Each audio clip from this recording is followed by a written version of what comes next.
Hello everyone. In this video we're going to talk about a super simple trade setup, and it's really so easy, blow your minds. The thing is, with this trade we're only looking to take 20 points, and I'm going to show you how you do it. First of all, you find a market which has moved to a low, made a high, and then pulled back. Now at that point there you're still doing absolutely nothing, but we've got this black candle here which I'm just going to put a little block on. We've got a order block there. Now the other thing that we're going to be looking for is we're going to be looking for a liquidity void. Now what do I mean by that? Well, a liquidity void is quite easy. It's where you get a push like this and these candles don't overlap. So we've got a liquidity void indicator. I'm just going to throw that on. Now when I put this indicator on, watch what draws. And we see straight away we've got this liquidity right next to an order block. We're not interested in all the other coloured lines. We're only interested in the order block and the liquidity void above it. Now you can see that we've pulled right into that market just there.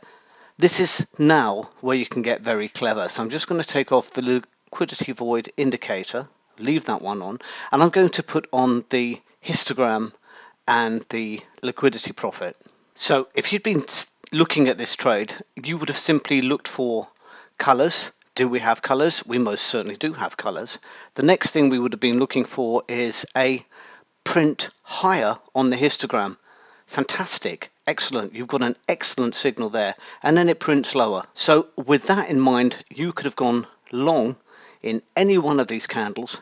Put your stop down about here for safety purposes, and the target is 20 points. I actually did take that trade. So you can see that's my entry, and the spread's quite wide on Bitcoin over the weekend, and my target was just there. You can see you could have held easily to that liquidity area and that would have been fine, but I was just after 20 points on that trade, and that was fairly easy to get. Now the thing is, because you've got the liquidity profit and you've got the histogram, it's very easy to take trades just because you see coloured candles and you see the histogram print higher. But that's not always the way that you should trade. You should look for these high setups. I mean, anyone can see that this is a low followed by a higher low, and at that point you know that you should be taking this trade. Super simple. Anyone got any problems, just give me a shout. I'm on the Discord server. This is the URL, and we can have a chat, and we can see how we can improve your trading and make you a really successful trader.